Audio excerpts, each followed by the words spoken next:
It's time for the Movin the Chains podcast.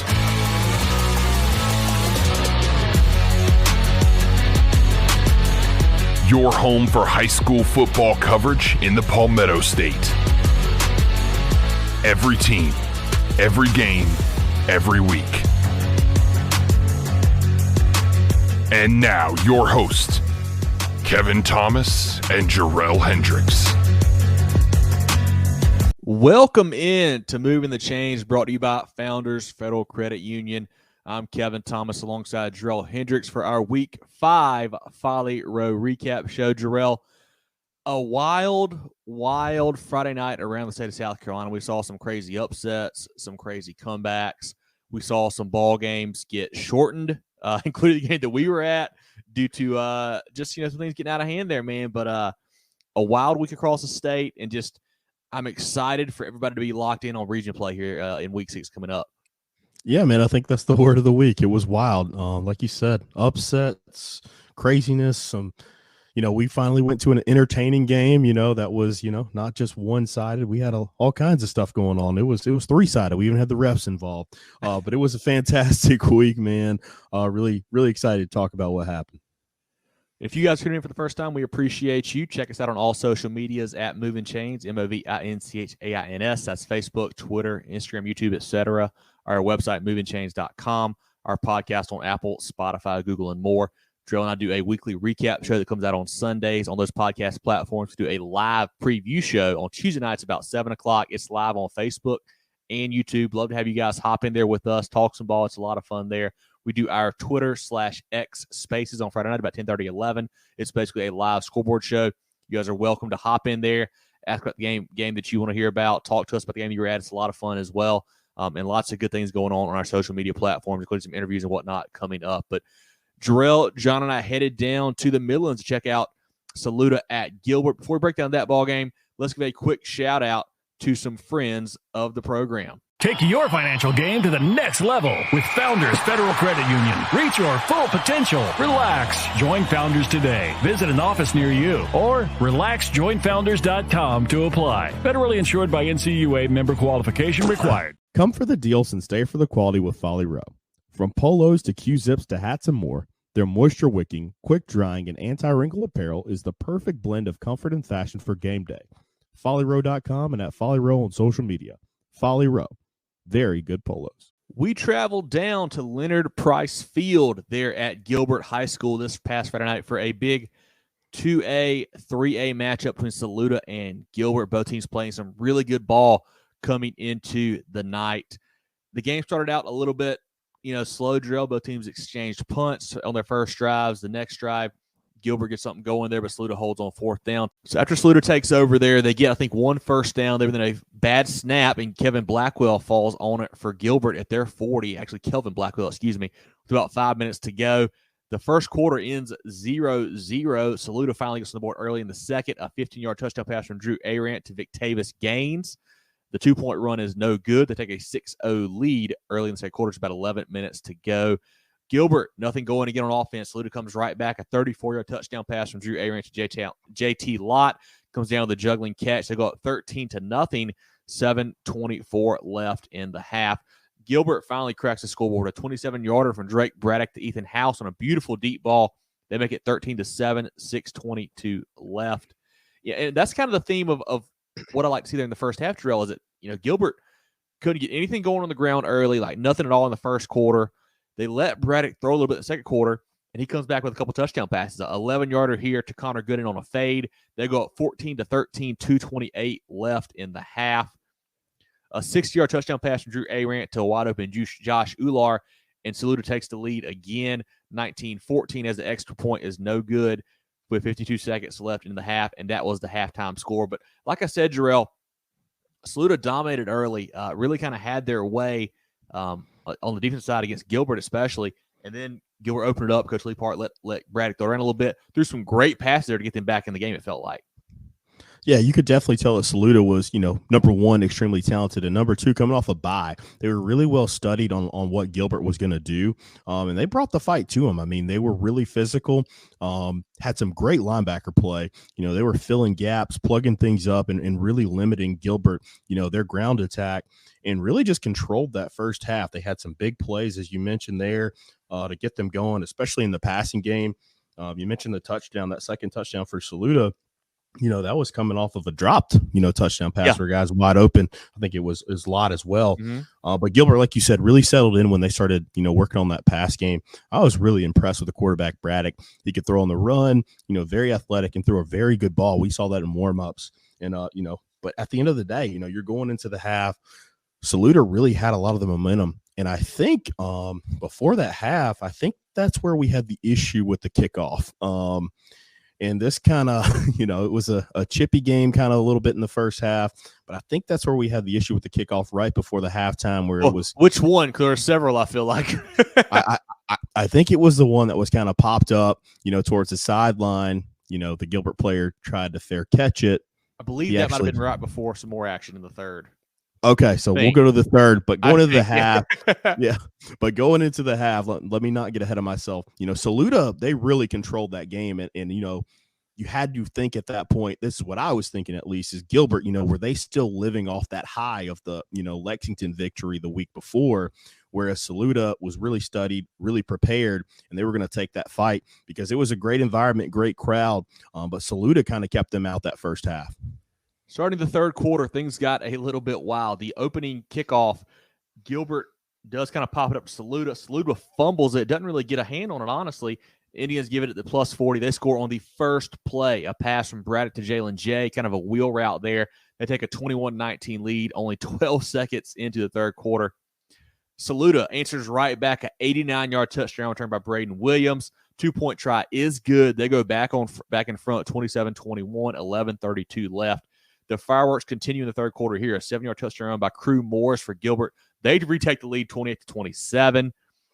They pop up the kickoff again to Saluda. Saluda doesn't recover once again. Gilbert gets the ball. They get the ball at the plus 40 for the second time of the quarter with only a couple minutes gone. They cap off that drive with a 12-yard TD run by Jalen J. They go up 35-27, 8:54 left. Saluda has a nice little drive going here to answer back on that. Arant has a receiver streaking on the sideline open, kind of underthrows it a hair. Eli Mayers comes up with a big pick. Gilbert takes over at their own 2-yard line. They actually drive down 98 yards, Jerel. Cap off that one with a 52-yard touchdown pass from Drake Braddock to Jalen J on a throwback wheel route. He rolled out to his right, threw it back to J on the left sideline there. They take a 42-27 lead, 3:18 left in the third quarter. Saluda, ball back. They're driving down into the red zone. Fourth down pass, broken up. Gilbert takes over at their 14, 1:57 left in the third quarter. And this is where it got really out of hand here, Jerel. I think the kickoff may have happened just before this, which we can get into that here in a second. But with 51 seconds left in the third quarter, 3 unsportsmanlike penalties in a row were called on Saluda on after the play was over. Really an odd situation. Gilbert picks up 45 yards of penalties on the play. The ball gets moved down to the plus 20. I don't know. Do we want to stop talking about that now? Talk about when the game gets over. How do you want to handle this part of the game here? Let's go to that at the end. Let's get through the shortened game here early in the fourth, and then we'll talk about that at the end. Okay, so into the third quarter there, Gilbert a 42-27 lead. The first play of the fourth quarter, though, Jalen J scores from a yard out. They extend the lead to 49-27, 11:56 left in the fourth quarter. And that was really all she wrote, Jerel. With 10:07 left in the fourth quarter, the officials called the ball game with Gilbert winning by a score of 49-27.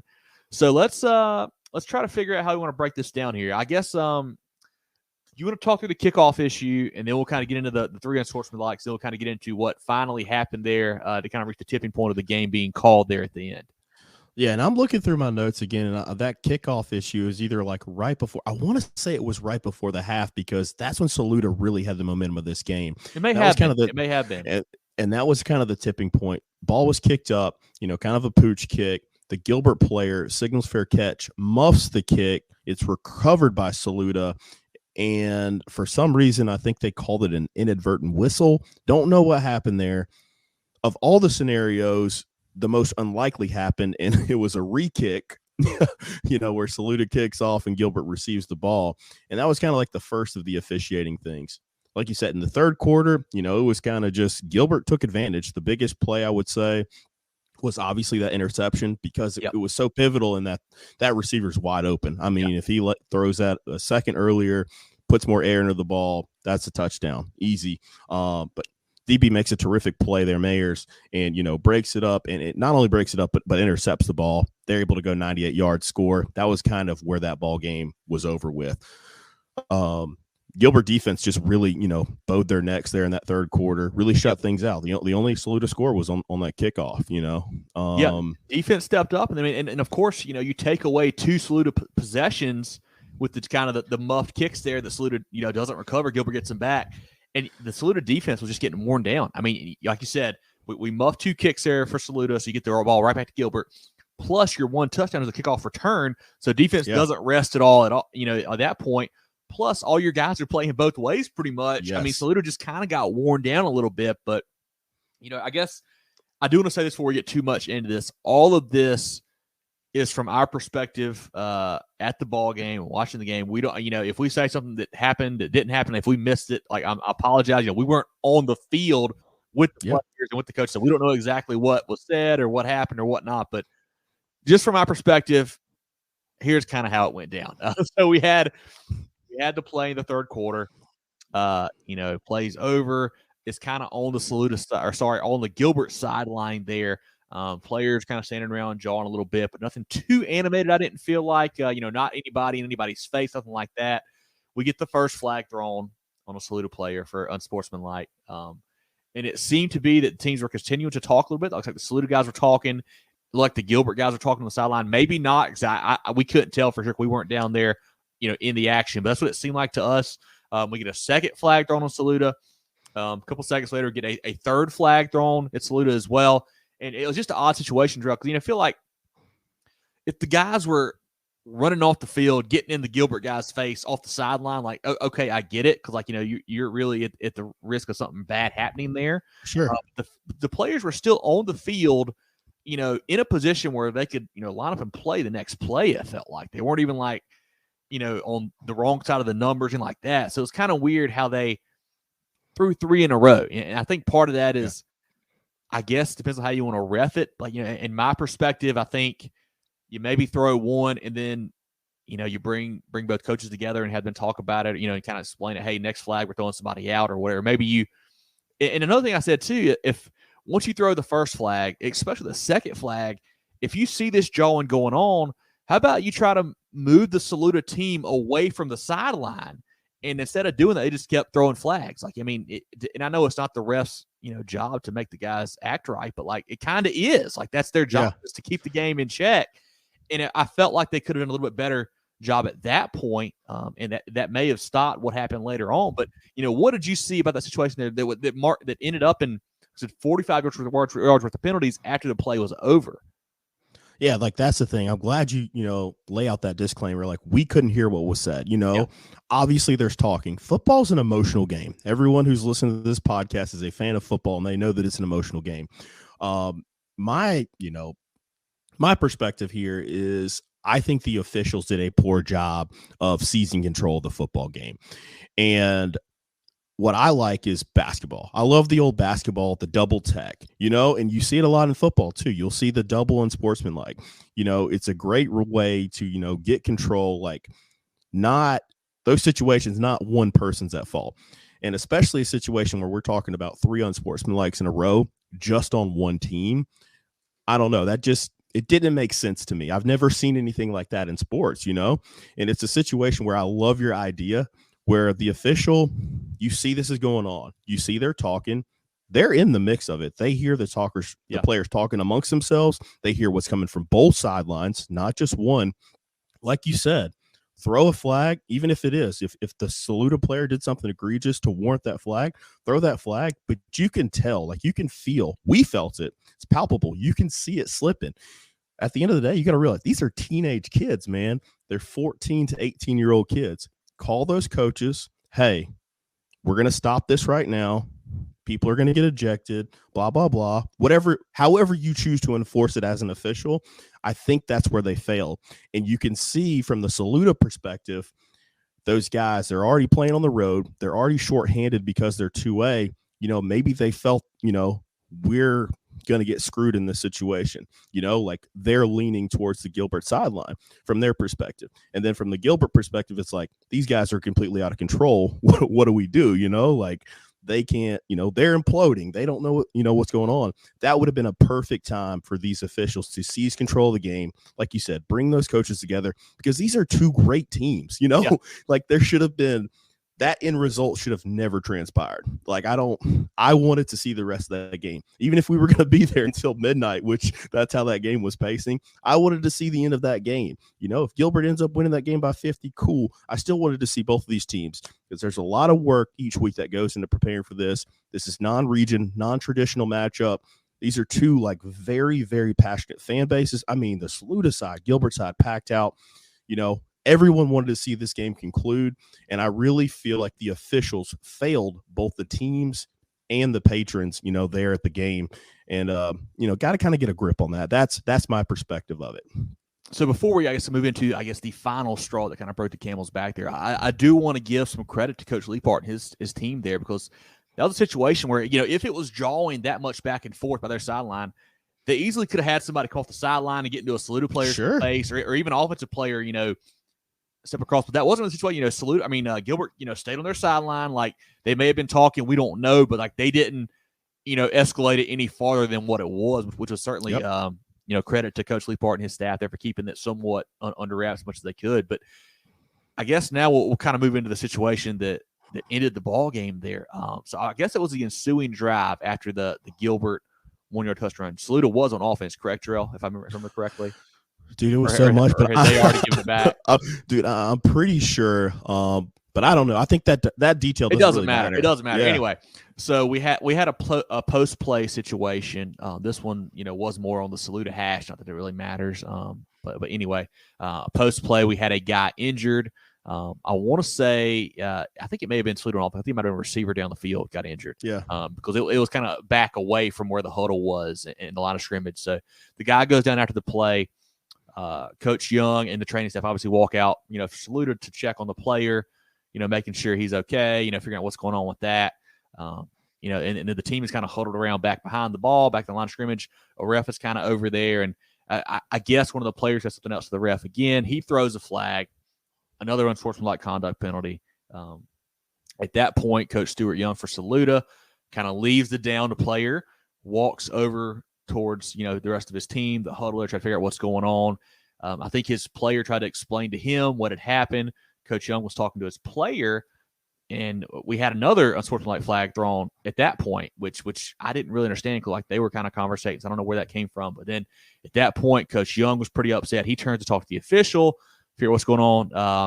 JT Lott for Saluda picks Coach Young up, walks him off to the field a little bit, I guess, to kind of keep him from getting any worse. And I think that was, obviously what kind of escalated because I think some of the Saluda players saw that happening, thought something bad was going on, had a couple guys kind of run down from the sideline more towards the action to figure out what was going on there. But it didn't really escalate worse than that. The team kind of huddled up on their sideline. Gilbert stayed on their sideline. The refs huddled up, went and talked to Coach Leapart, came to talk to Coach Young and the Saluda sideline. At that point, I think Saluda's AD and principal were down there. And I don't have an official word one way or the other about if they asked for it to be called, if the refs made the call. I'm not sure. I've heard that Saluda asked for it to be ended. I don't know that for a fact. So if we're wrong, I apologize. But then basically the ref walked back out to the center of the field, got the football, headed up over his head, and game over. That was wild. There's a picture going around of Coach Young being picked up, walked up the field there after that situation, and it was just, it was so weird, Jerel. I've never seen anything like it before in my life. Like I've seen balls or games ended due to running clock, stuff like that, blowouts, but not like a game is out of hand where and I've seen the ones also where it's like somebody heard gunshots or there's a fight in the crowd, whatever. I've seen that, but not something like that where it's just the players on the field are getting penalized a bunch, and it just I'm still kind of mind blown. It's hard to believe what we saw on Friday night. Yeah, man, it's 2 days later and it's still difficult to process, like I've never seen, like you said, I've never seen anything like it. I think that was the right decision. Like at that point, the game needed to be over. So I think that was, the best call that the official made all night. Let's everybody go home. So we'll give him credit for that. But just a sad way to end it, man. These guys work really hard for these games. Like you said, I do want to give, credit to Coach Leapart, his staff, his players. Like you said, no one came off the sideline. Yeah. I'm sure they said something, to the opposing players or something like that. That's just the nature of what it is. That's what you do in football. It's what you do in sports. It's competitive. But, they did a fantastic job. And it kind of downplayed, a great night, we got to see some really good football teams, man. We got to see some great ball. And like I said, man, that Gilbert America was our first time down there. Yeah. Man, it was fantastic. Like great facilities, outstanding, traveling, from the Saluda side. I mean, they packed out their entire side. I mean, it was a lot of fun, electric environment. We talked to some great people throughout the night. Just a sad way to end that ball game, but hopefully we can get a solution. I hope both, teams kind of regroup. I hope it galvanizes both teams. They kind of rally around each other. Don't let anything like this happen again and continue with their seasons because they're both really, really good teams, and they got a lot of stuff ahead of them. I do want to say one more thing about the whole situation. It was weird to me, like, we've seen games that have gotten like really chippy and, dirty with late hits and, people maybe trying to, yank a helmet off or, a lot of talking and jaunting play and, in each other's face. And that didn't really seem to be the case a whole lot, which was even weirder about it. I mean, all of the penalties were like players were separated. It wasn't anybody's no pushing, no shoving. That was what made it really weird to me. Like, I mean, I don't know. It was just an odd situation. Like it didn't make sense for when you see that many flags, you almost think there's like a freaking fight happening on the field or, something like, yeah, I totally like crazy, and it wasn't happening that way. I felt like, yeah, I totally characterized it, wrong earlier by saying it was chippy. Like it was chippy in a sense, like it was chirpy. I'll say like that. Like they were talking. Yeah. Like it was literally, like you said, it was nothing physical. There was nothing dirty. There weren't any late hits. It was physical. I mean, I remember one Saluda play, where they got a personal foul call. Kid makes a great play on the sideline, and he's literally he's clapping and yelling at the crowd, and they gave him an unsportsmanlike for that. So it was one of those situations. But that's why I think I was so kind of upset and disappointed the way that the officials handled it because, like you said, it wasn't anything physical, wasn't anything dirty. It was all verbal, and I feel like when it's verbal, like the officials could have stepped in and could have controlled it. You feel like you hope at least really controlled that. Yeah, I really think that they could have controlled that situation 100 times better. And, I think they just kind of failed the kids there in that situation. That's how I would characterize it. Two great teams, though, Jerel. I love what I saw from Saluda that first half. I mean, they played as well, if not better than Gilbert. They had some really good athletes. I love the Brunson kid. Euler at receiver was a great player. He ran through some good balls. JT Lott is a specimen out there. He's a stud. Braden Williams had some explosive plays as well. They looked good, I thought. And I can see why they were undefeated up until this point, even after all they lost last year. Coach Young's got a great team over there. And then, Gilbert, I like what they've got. They got a lot of experience with Braddock there at quarterback. He throws a really nice ball. Jalen J and Crew Morris kind of been waiting their turn behind Elias Gray and Woodbury and Jaden Allen Hendricks. Now they're getting to shine, and they're playing some good football there as well. They've got the Shrine Bowl linebacker, Caleb Streesey there. He's a good player. They've got some talent there at Gilbert, man, and I can see how they beat a good Lexington team last week as well. And I want to definitely shout out Gilbert America, man. Had a great time down there. Yeah, it's a great community, great atmosphere. It's fun. Like we sat beside some folks who were talking to him. I was like, hey, do you have a kid on the team? We're like, no, he went to high school here. That's why we come back. I was like, yeah, and you love seeing that. I mean, the community loves that team, loves that high school. That's great and really awesome to see there. And great concessions. I know we kind of made it a little bit late where we couldn't quite get what we wanted. We'd eaten a big barbecue buffet at Price's beforehand. Shout out to Price's. Have a review coming on that here shortly. But they were out of some stuff when we got up there, which kind of stunk. But it looked nice. Got to hit our first 50-50 raffle. Yes. We didn't win, but we got to buy some tickets. That was good. The field looked super, super good. Great grass out there. Yeah, man. It was legit, man. Good parking, easy access. Had a great time down there. And I certainly want to say thanks to Coach Young and Coach Leapart as well for talking to us before the game. Enjoy getting to talk to those folks and Coach Leapart for hooking us up and whatnot. That was a lot of fun. Yeah, for sure. Like you said, I echo every sentiment you had, man. It's first class down there at Gilbert. Will definitely be back, like you said. And, we've been to Saluda before. That's a fantastic place to watch a ball game as well. So go down there if you have the opportunity. But like you said, these are two teams we're going to be talking about the rest of the season. Just ended, on a sour note because we saw some really good football, for those 3 quarters and some change, So really excited about what both teams going to do the rest of the year. And, just time to put a bow on this one, a non-region game. It ended up 49-27. Yep. Final with 10:07 left. Gilbert 49, Saluda 27. Jerel, let's take a look now at our games of the week brought to you by Kona. Yeah, let's do that. We'll start in Greenville County. And, man, this is a big-time 1A matchup. These private schools in Greenville, man, they really play fantastic football. Opening up region play there, we had Southside Christian and St. Joe's. Southside Christian, man, it's a team that's been a mystery for us. Early in the year, they only played 3 games. Played some tight ones, though. They played Commerce at 2 points. They lost a heartbreaker to Abbeville.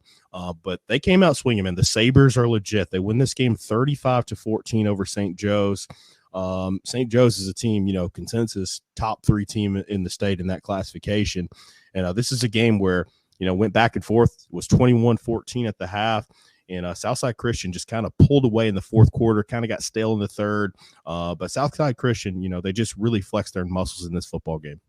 Paul Coben, new quarterback, I think threw for 210 and 2 touchdowns, getting more and more comfortable there in that offense. They've got some playmakers, man, and Coach Sonneborn does a great job. This is a team that, like you said, we don't know a lot about.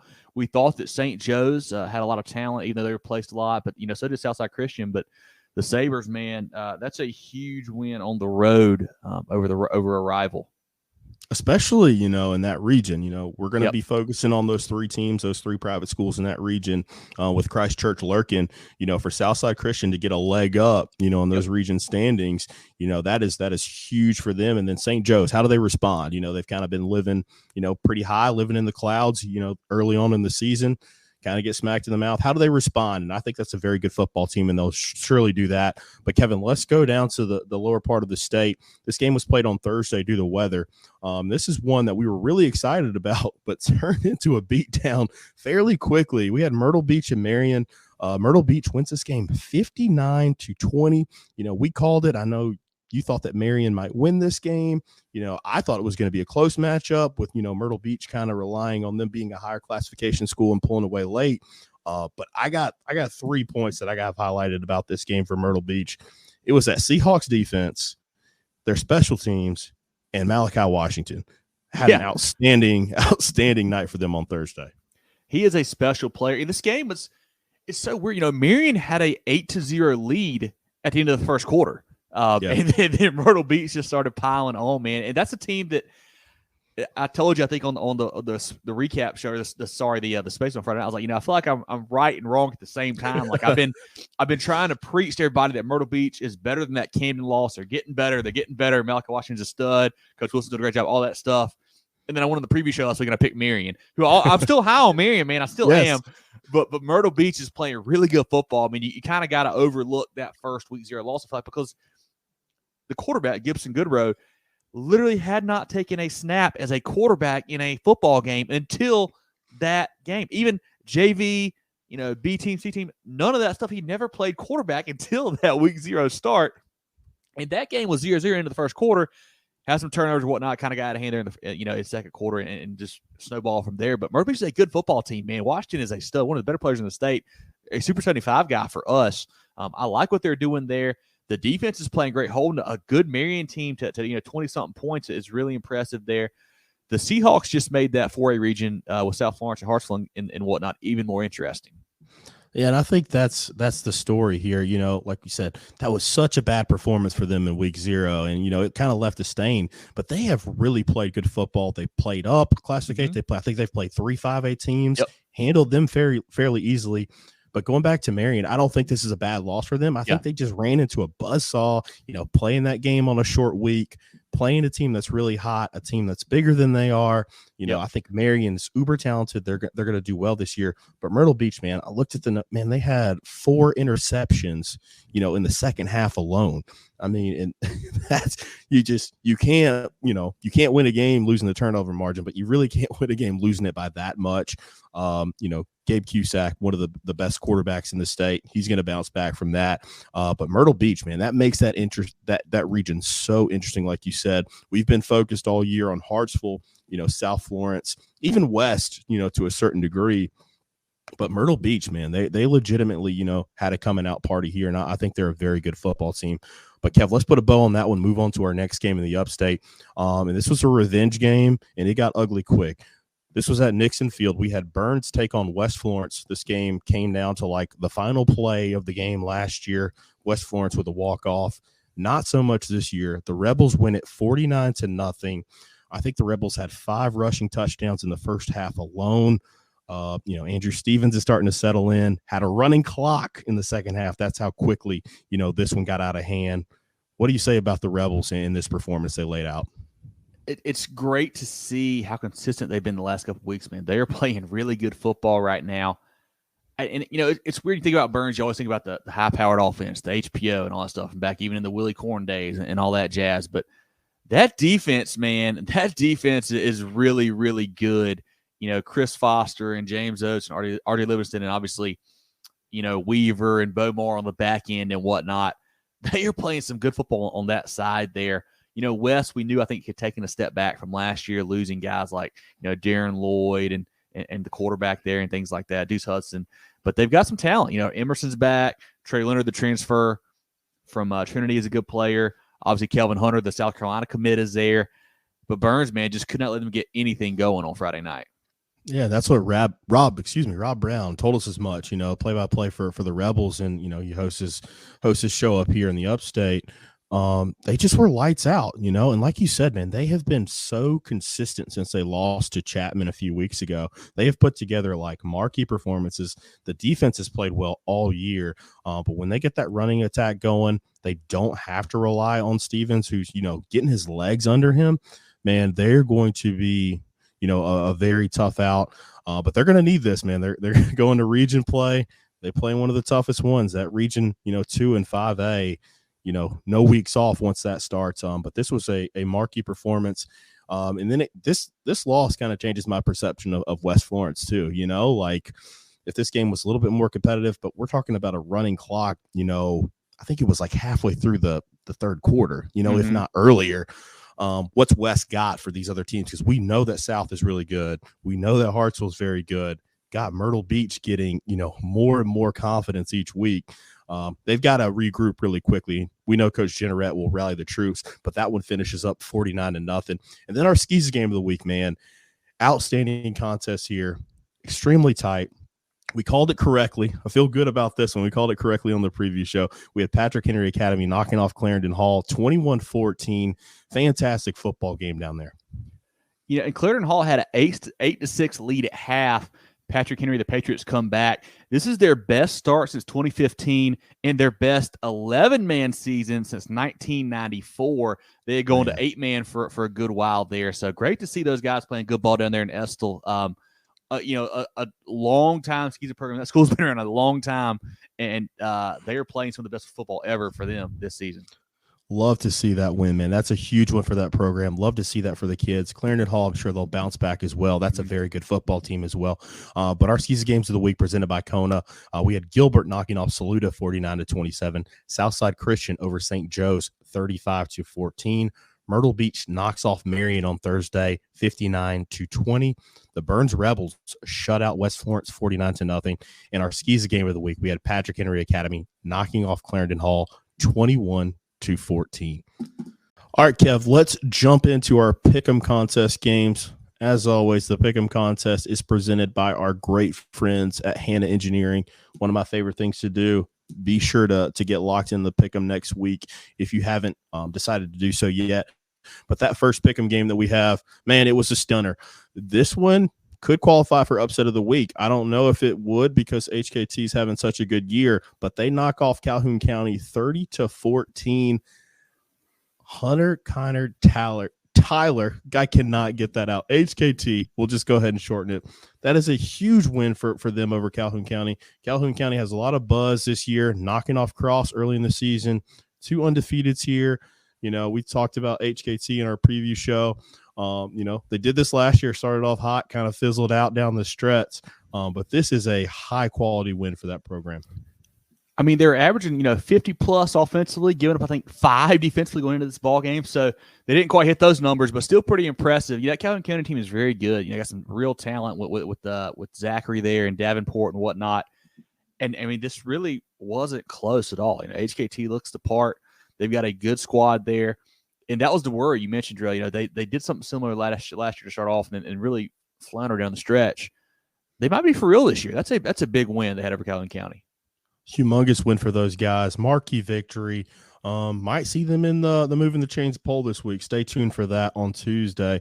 But our next game, this is a team, they did this last year as well, and the result was a state championship. That's Beaufort, man. They have really gained steam over these last few weeks. They knock off Bluffton 42-36. I know they had a comfortable lead, kind of let it, shrink towards the end, got a little bit uncomfortable. But the Beaufort Eagles continue to play good football as they head into region play. I think it was 42-14, I think, at one point there, Jerel. And the Bobcats put up some points there. And I tell you what, very impressive win for Beaufort. I think we learned some stuff about Bluffton as well, a team that we didn't know a lot about. They played a bunch of out-of-state schools, it felt like. The quarterback, Owen Bays, played some good ball for them there. 36 on a pretty good Beaufort defense is pretty impressive there. I think Bluffton can make some noise. I got some players down there for the Bobcats for sure, but I like what Beaufort's doing, man. Trending in the right direction. Big matchup coming up this week, but Coach Lauburn's got those boys rolling again. For sure. Bluffton, man, they're uber talented. Really excited to see what they're going to do this year. They continue to build. That's a program that's playing good football, but Beaufort does well. Next week, they got Philip Simmons to kick off region play. Could be the region championship. Yeah. That's the cool thing about, how region play works in the state. You could see a region championship type game, region championship type atmosphere any of these weeks that are upcoming. But moving on, a team that was in desperate need of a win, and I'm talking about desperate need of a win, they pick up a huge one. Now you're thinking 5A, 2A, they should win this football game. But I'm talking about Sumter and Oceanside. They win this game 17-10. Oceanside is a very, very good football team. We've seen Sumter the last 2 weeks kind of struggle. They relied on what they do best. They relied on that defense and slowing down that Oceanside attack. The Gamecocks get that much-needed win. Happy to see them, kind of right that ship a little bit. A revenge game from last year, too, when Oceanside beat those guys. I think shut them out. So huge win for Sumter. They had to have it. I know, I believe it was at home, so I think it was homecoming. So that's a great atmosphere. We saw that, a couple weeks back, Freddie Solomon Field, Sumter Memorial Stadium. Great spot there for a ball game. And congrats to Coach Barnes and the guys kind of getting turned around a little bit. And, Coach Wilkes' squad, nothing to, be worried about there. That's a, tough team to play against. Like I said, going up 3 classes there, and we're very competitive, had a chance to win the game. But big bounce back from Sumter. Most definitely. Let's move on to another good win over in that CSRA region. We had North Augusta and Strom-Thurmond. North Augusta wins this game 23-11. That North Augusta defense, man, that's the thing that impressed me the most in this game. It was kind of back and forth for a little bit, but they kind of really held their own. Last week they played a tight game against Dutch Fork, kind of fell apart late in the game, let Dutch Fork win and pull away. But this is a great response for North Augusta this week. Last year they lost to Strom 13-7, so a nice revenge game there for the Yellow Jackets. I tell you what, I think they're pretty good, Jerel. This is a team that it's been kind of hard to figure out. They're sitting out 4-2. Their losses are to Dorman, which doesn't make a lot of sense now, and then they lost to Dutch Fork. No shame there, but they've got some good wins over Greenwood, a good Strom team here, a couple teams out of Georgia. I think Coach Bush is doing a great job. Those guys want to play for him. He's a North Augusta guy. We interviewed him out in the offseason. He gets it. He loves that program, loves that town. They've got some playmakers too with Tillman and Hunt and Michael Doe and those guys. The Yellow Jackets, I think, are a team to be on the lookout for here in 4A. And how interesting did that region get, with them, the last 2 years getting better. They really, hit their stride in region play last year. But we'll talk about it later. South Aiken picked up a much-needed huge win this week. Midland Valley has been steamrolling opponents this week. They continue to do that as well. gets a lot of fun, with North Augusta winning this game, gaining some confidence under first-year coach Bush there. That's a big-time win for them. And then Strom, they're going to rebound. That is a fantastic football team. And the final game that we had in the pick'em was Dillon and Marlboro County. Highway 9 rivalry here. Not a rivalry game. This one was ugly. Dillon wins this game 44-0. A lot of hurt feelings, I think, in Marlboro County this week, and I'm sure we have a lot of celebration in Dillon County. The Wildcats are good, man. We talked a couple weeks back how they needed Jamarian Fling back. He's back now. Rushed for another 5 touchdowns this week after I think going for may have been 5 last week. He is a heck of a running back. A really good player for them, and that just complements what they're doing there with Singletary and Oxendine and Felton and those guys. The defense is always tough. You know that. But this is a very nice win. I thought Marlboro County was improving, had a decent team. Did not think they would win this ballgame by any means, but thought it'd be a little bit closer than a 40-plus point shutout. So hats off to Coach Roller and the guys. They are playing some good football right now as region play rolls around. In our final, game of the week that we had in the Pick'em contest was Hampton County traveling to Brooklyn Casey. Hampton County is able to, Brooklyn Casey wins this game over Hampton County, 28-14. BC had a heartbreaker last week. Hampton County had a huge win last week, over Hilton Head Island. Brooklyn Casey is a team that we, expected to take a step back with what they lost, but they have played really good football, to open up this season. That is a quality win. I know it's a 2A opponent versus 3A. Hampton County has some studs on their side of the football, but that's a big win for BC and very convincing, winning that game by 2 scores. That's one of the games we consider going to this weekend, and really excited to see what the Bearcats did there. They're looking really good. Shrine Bowler Will Young is a playmaker outside for them. The defense is playing solid. This is a tight game, I think, in the second half there, and they kind of pulled away late. Coach Sharpie's doing a fantastic job there. But on the flip side, Hampton County, good football team again, good performance. I thought they had a chance to win this game. Couldn't quite pull it out, but they are looking really solid. Zion Dobson is a great player. Kayvon Chisholm's a good stud for them as well for Coach Hannah's squad. I think both these teams kind of flying under the radar, especially BC. Not in any of the polls, it feels like playing great football. Hampton County, I know that we're high on, but 2 solid squads in a good ballgame on Friday night. Again, those scores from our pick'em contest, presented by Hannah Engineering. We had HKT knocking off Calhoun County 30-14.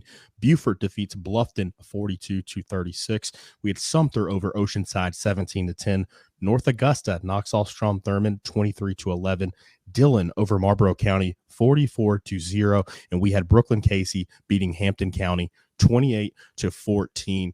Kev, let's go ahead and take a look, at the rest of the games across the state this week. And I will start with Carolina Forest and North Myrtle Beach. This game was played on Saturday due to the weather. At Carolina Forest winning this game 42-20. We had C.A. Johnson and Hemingway. C.A. Johnson, big win, 52-0. West Ashley over Timberland. I got to stop you, Jerel. Has Hemingway scored a point this year?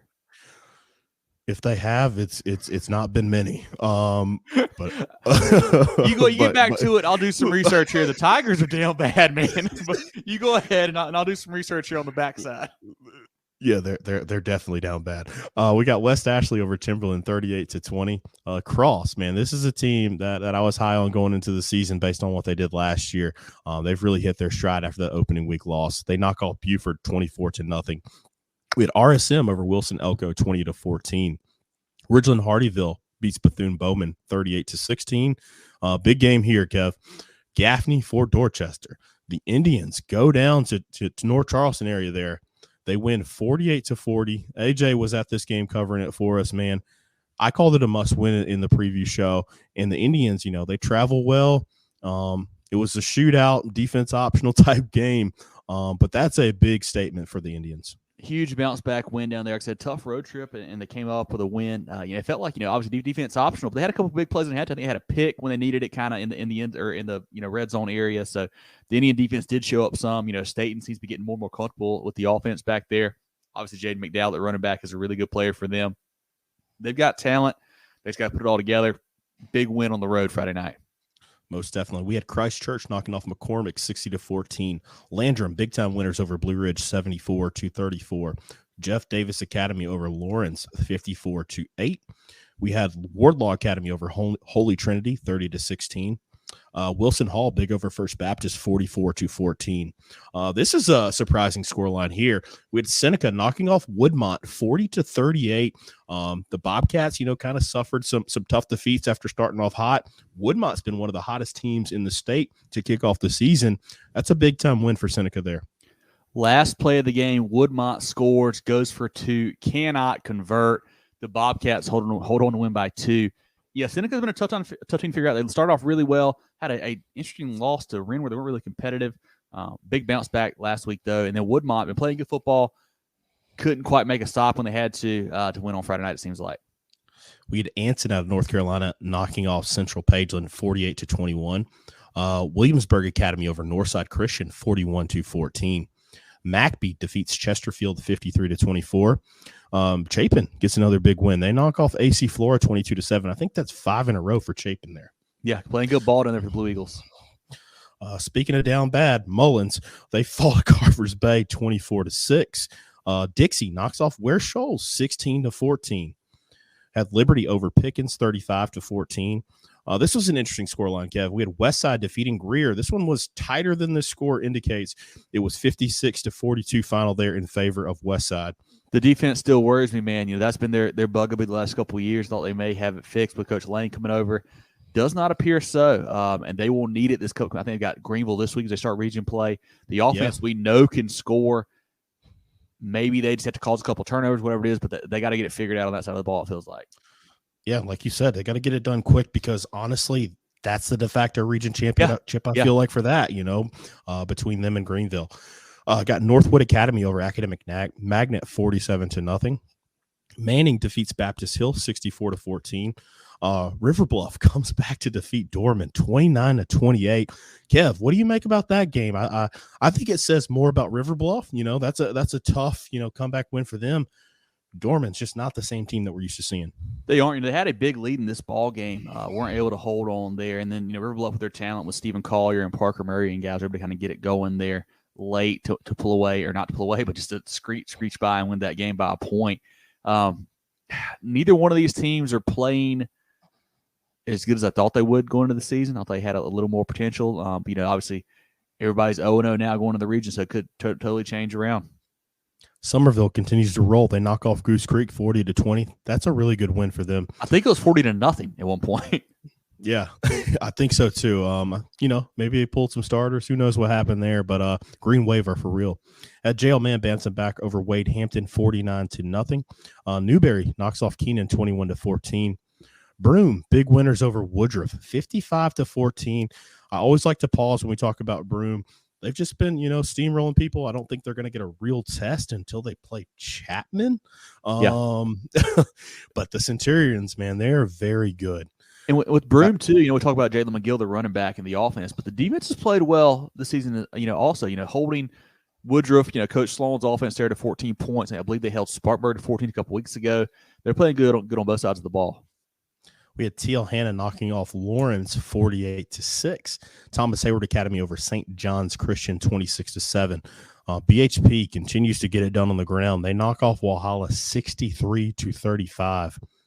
Blackville Hilda over Wagner Sally 34-8. Clover beats Bowling Springs 36-21. That's a Bowling Springs team that we saw live a few weeks ago. Has played very good football this year. But Coach Woolbright and the Blue Eagles have really turned it on as of late.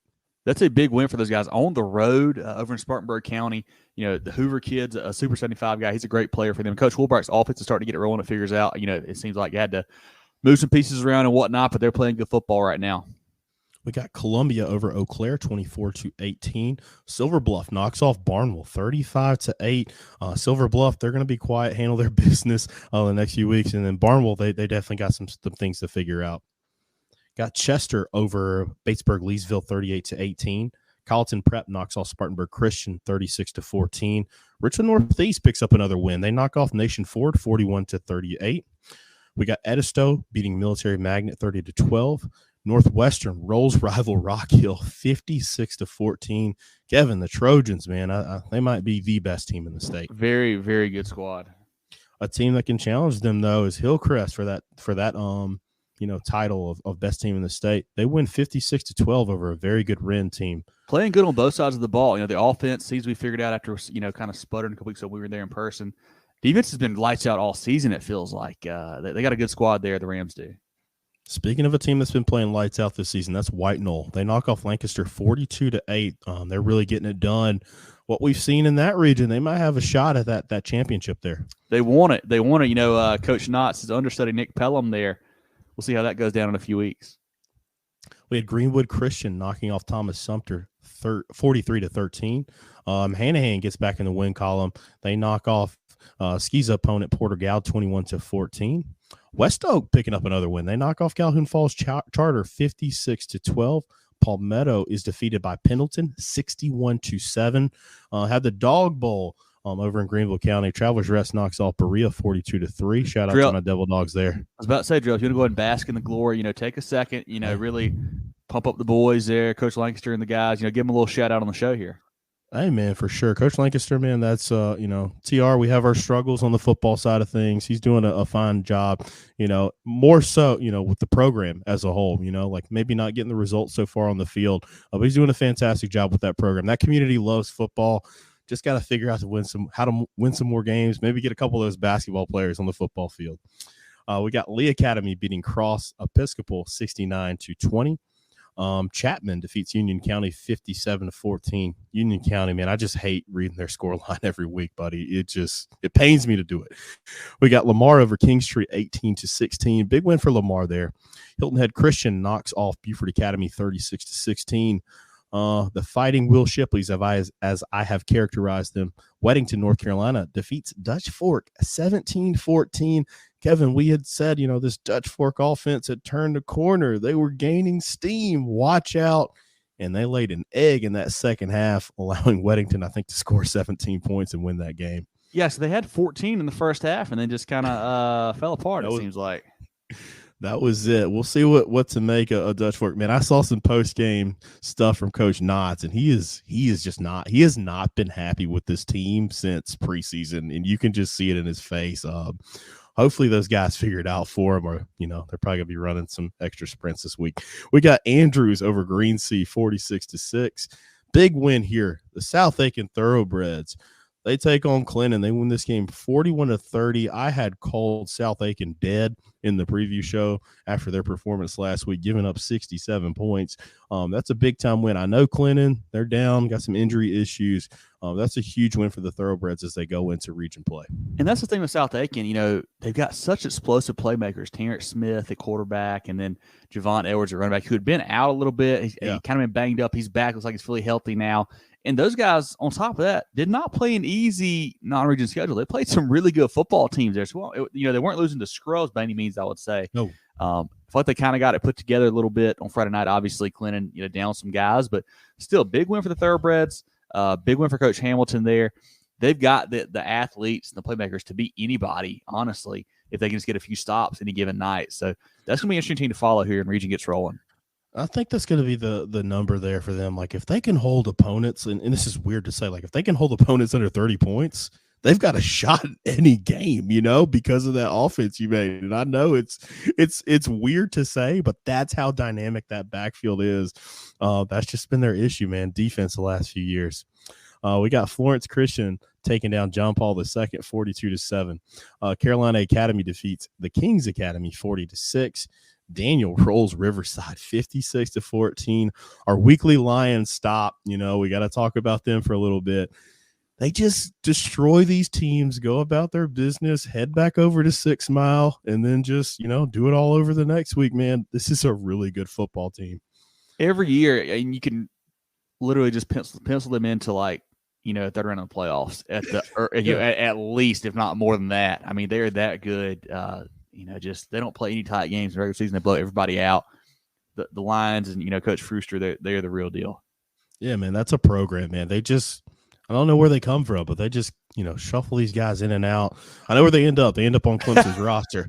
But it's a really good football team. They're showing it again this year. We got Spartanburg shutting out Malden 57-0. Speaking of shutouts, this is 5 in a row for Louisville. they had a rough night offensively. They only scored 43 this time. Really, they really sound the alarms, Jerel. I don't know how, I don't know if these guys are for. No, I'm just kidding. Fantastic football. I think I don't even know. We'll talk about the numbers here later in the show. We got Cane Bay over May River 7-0. I would have liked to have seen that ball game, man. That's a defensive battle there. Two big physical teams. That would have been a lot of fun to watch, I feel like. Was the weather nasty too? Like down I don't there? know, but it was. In my head, I feel like it was just raining sideways. Puddles on the field, crazy stuff.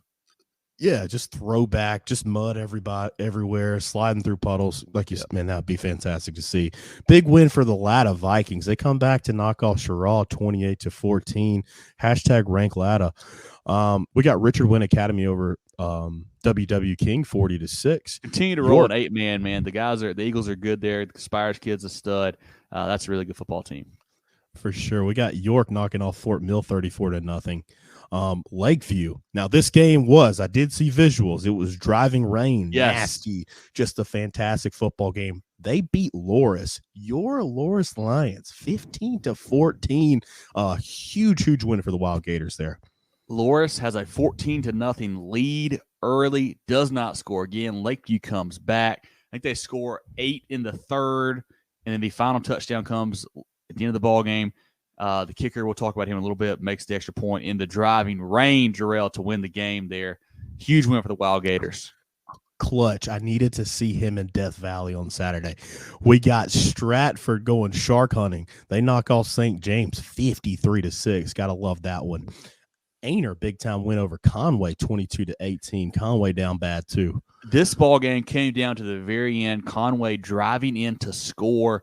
The guy gets to the 1-yard line. The Ainer player punches it out from behind. I believe they fall in the end zone for a touchback, run out the clock. Coach Allen's squad gets a huge win over Horry County rival there. Hammond drills Camden Military 49-0. Camden over Lake City 45-8. That Camden offense getting going. Love to see that. Bamberg all over East Clarendon 69-0. We got Augusta Christian over Heathwood Hall 38-7. Johnsonville gets back in the win column after a tough one last week. They beat Hannah Pamplico 42-6. Don't know what to make of those two teams either, Kev. Gave me a moment to relish. You had homecoming. Your alma mater did. PD Academy knocks off Hilton Head Prep 35-14. Big time win there. Yeah, the Golden Eagles, much needed win there, 7-7, and after the first quarter, a little bit worrisome there. Game got moved up due to the weather situation. Very windy on Friday night at the lawn, but big win there for the guys. Coach King and the squad, Coach Davis, Coach Drew, Coach Spivey getting it done. Having to replace a lot of pieces from last year's State Championship squad, but they got some kids that are going to be there at the end. I feel like they got a good squad, and they're getting better each week. Subtle flex, last year's state championship squad. Two teams heading in different directions. We got Cardinal Newman blanking Ben Lippin 31-0. Didn't see that one coming, Kev. Cardinal Newman is really good, man. You know, they have not played a close game yet this year, I don't think, blowing everybody out under Coach Holmes there. Ben Lippin, a team that started off really hot, has now lost a couple in a row that are kind of, surprising to me. And doesn't get any easier. They get the big bad Bamberg Earhart Red Raiders next week. So good luck to Coach Weigel and the boys. Interesting to see how far this Coach Helms led Cardinal Newman squad can go. Coaching sleeveless, man. I love that guy. We got Irmo over Airport 54-0. They continue to play good football. I think we had a running clock in that one as well. Great Falls over Thornwell Charter 58-0. Midland Valley smokes Swansea 77-0. And I think that's the only scores I'm seeing on my. Is there anything I missed? Anything you wanted to throw out there? I got a couple SCSA scores here. Bethesda 48-0 over Palmetto Christian. Holly Hill defeated Oakbrook Prep 70-28. Faith Christian 52-20 over Andrew Jackson. And Dorchester Academy 12-0 over Dillon Christian. And then Orangeburg Prep 20-0 over Calhoun Academy. Doing a circle back as well to Hemingway. Jerel, they have scored 8 points this year. 0-5, 8 points scored, 248 given up. That's not going to get it done for the Tigers there. But, man, they are on the board this season. But let's give a quick shout out to some friends of the program before we move into the next section. Take your financial game to the next level with Founders Federal Credit Union. Reach your full potential. Relax. Join Founders today. Visit an office near you or relaxjoinfounders.com to apply. Federally insured by NCUA, member qualification required.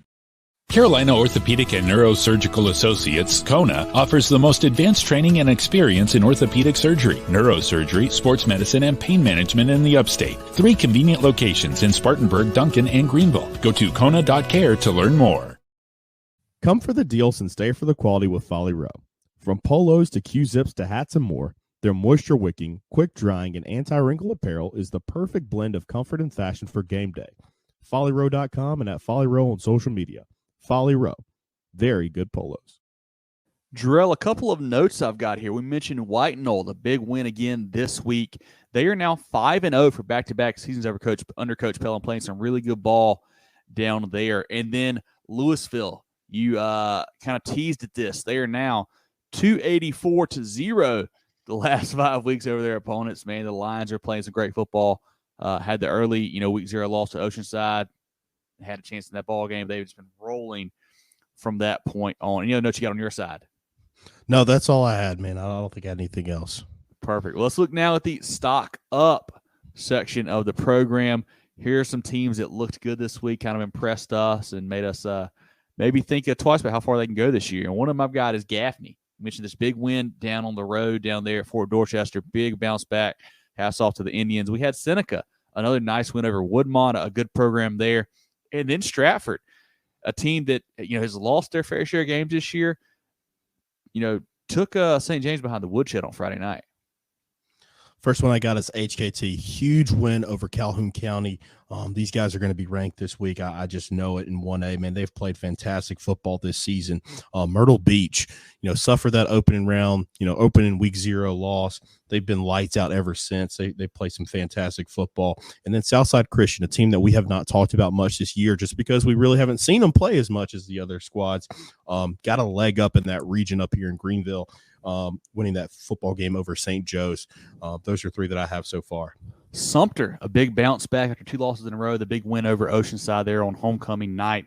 Broome, a team that we know is good. I think we just got to kind of remember how good they are. That's a huge win over a solid Woodruff team.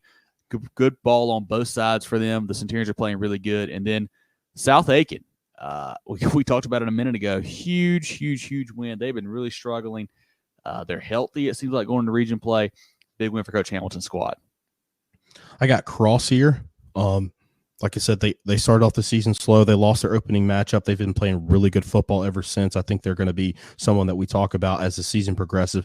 Louisville, man, they just keep, walking the dog on their opponents. Another one I got is York, man. They've been quiet throughout the season.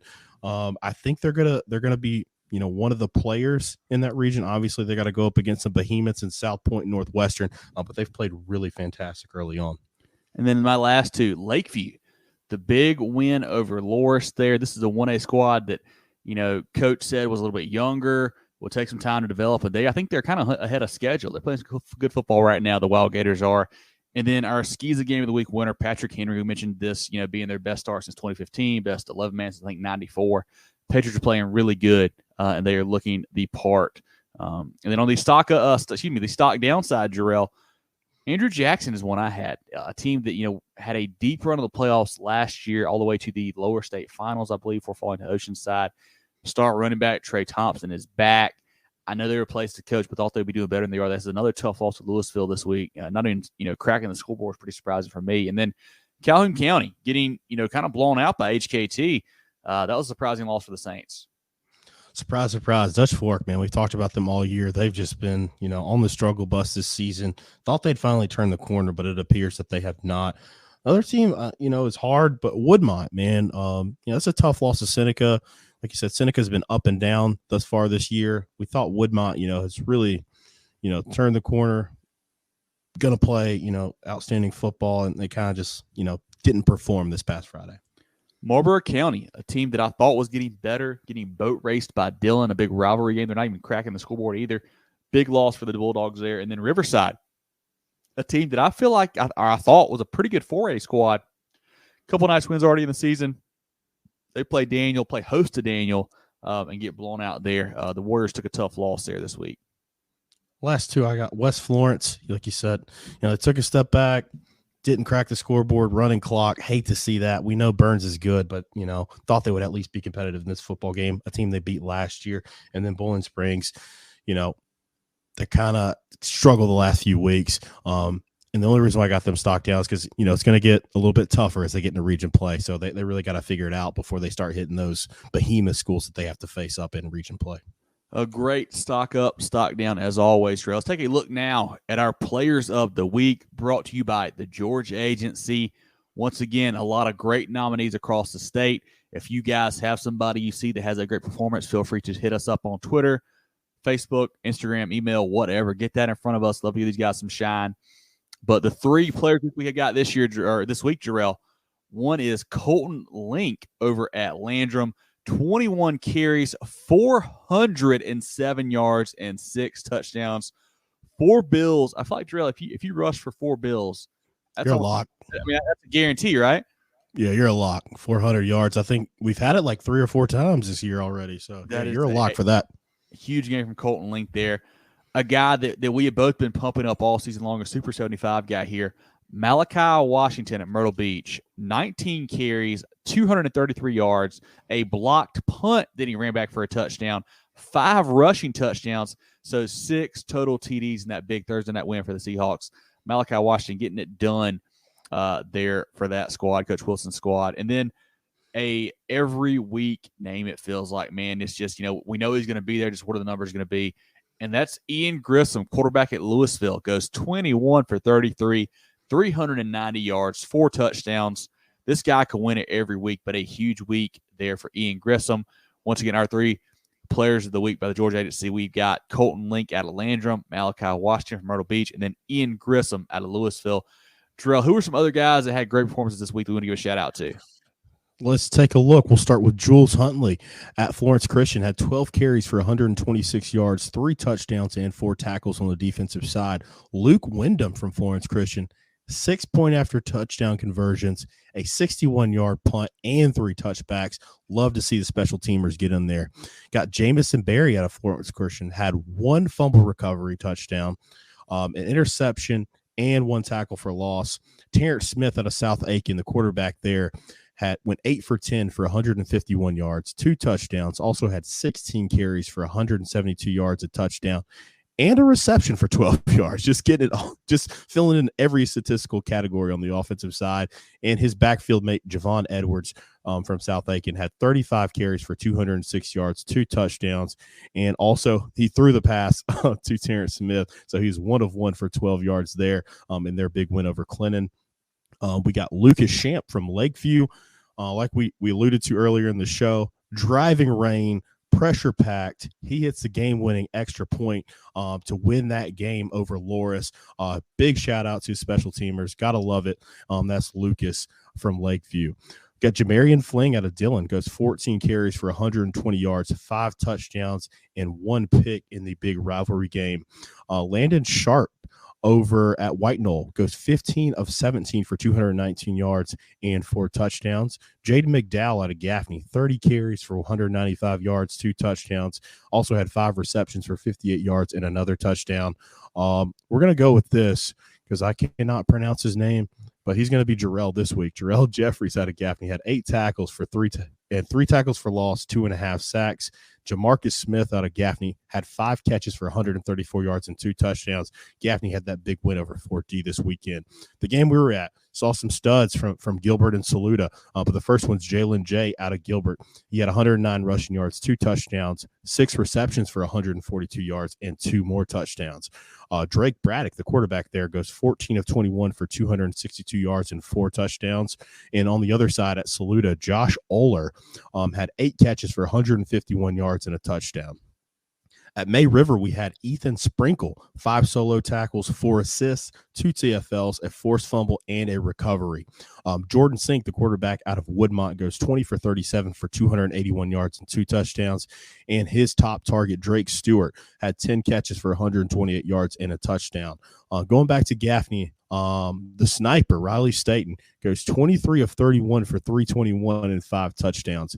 And Luke Gray out of Pendleton, man, this offense is dynamic. I've seen some of the numbers they put up this year, but their quarterback there goes 24 of 30 for 329 yards and 7 touchdowns, Kev. Tremaine Davis Jr. out of Daniel had 2 picks. Big-time performance for them in their win over Riverside. Jaden Andrews for Buford goes for 184 rushing yards and 5 touchdowns in their big-time win this weekend. Sets up a great matchup against Phillip Simmons, and the quarterback at Irmo, A.J. Brand, had 6 passing touchdowns and another rushing touchdown in their beatdown of Airport. A lot of great performances all across the state, as always. And once again, if you guys see somebody with the big stat line, big numbers, send them to us on Twitter, Facebook, email, Instagram, whatever.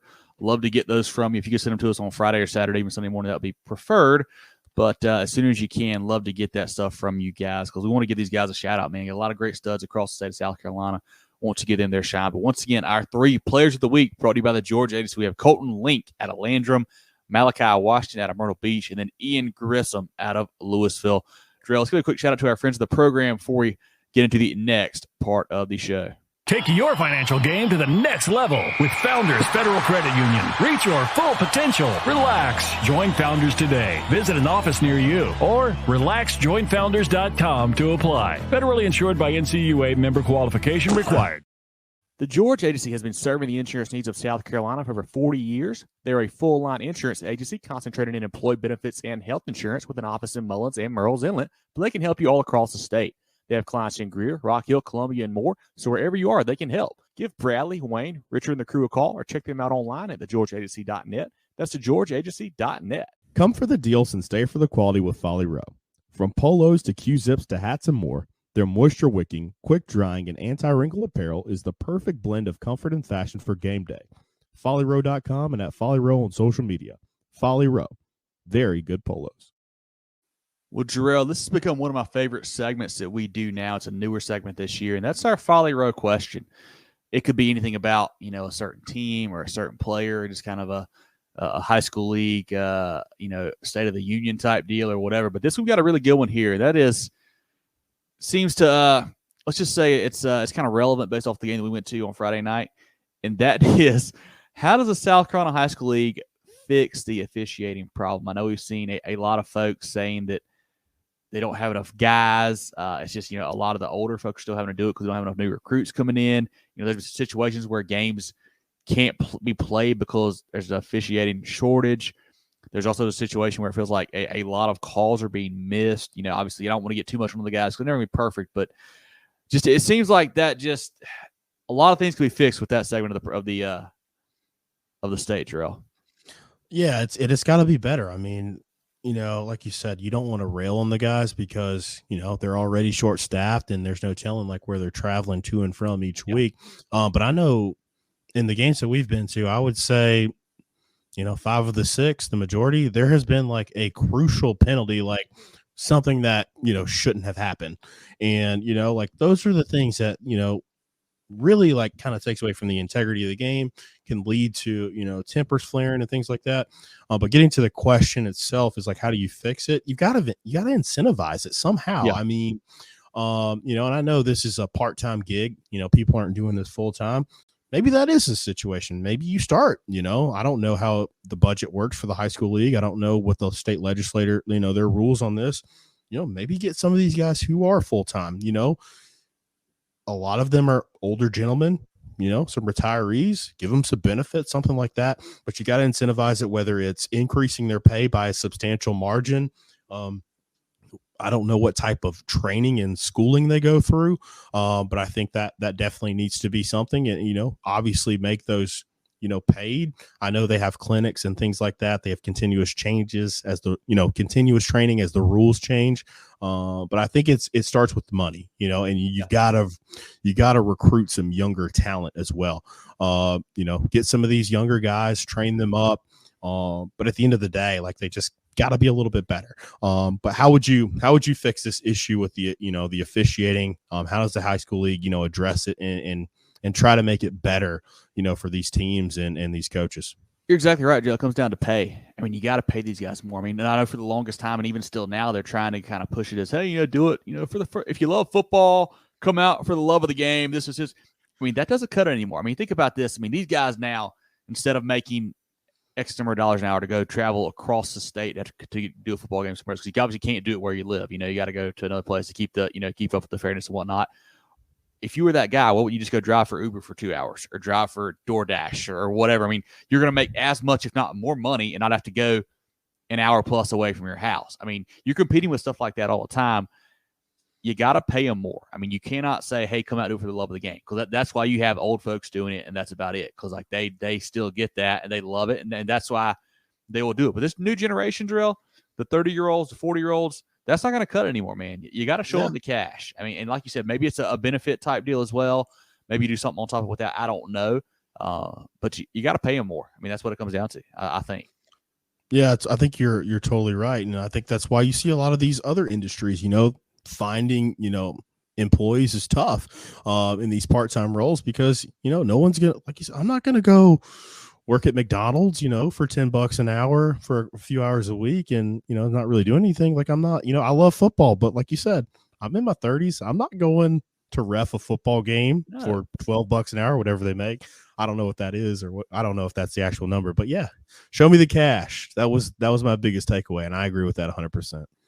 So that is our Folly Row question of the week there. If you guys have some thoughts, feel free to chime in, man. Love to hear it from you guys on social media. Let us know your thoughts on that stuff. But Jerel, another wild week, like we started the show saying, man, just a lot of craziness here in week 5. Really excited to see week 6 get going next week, as we get a lot of region games kicked off. Man, should be a lot of fun. I was peeking at the schedule earlier. We got some big time matchups here to start region play for sure. But if you guys are tuning in for the first time, we really appreciate you. Check us out on all social media at Movin Chains, MOVINCHAINS, website movinchains.com, our podcast on Apple, Spotify, Google, and more. Jerel and I do a weekly recap show, comes out on Sundays on the podcast platforms. We do a live preview show on Tuesday nights, previewing the next week's ball games. That's on Facebook Live and YouTube Live. A lot of fun to get interactions. Hopefully you guys can hop in there and chat ball with us on that. We do our Friday night spaces about 10:30, 11 on Twitter/X.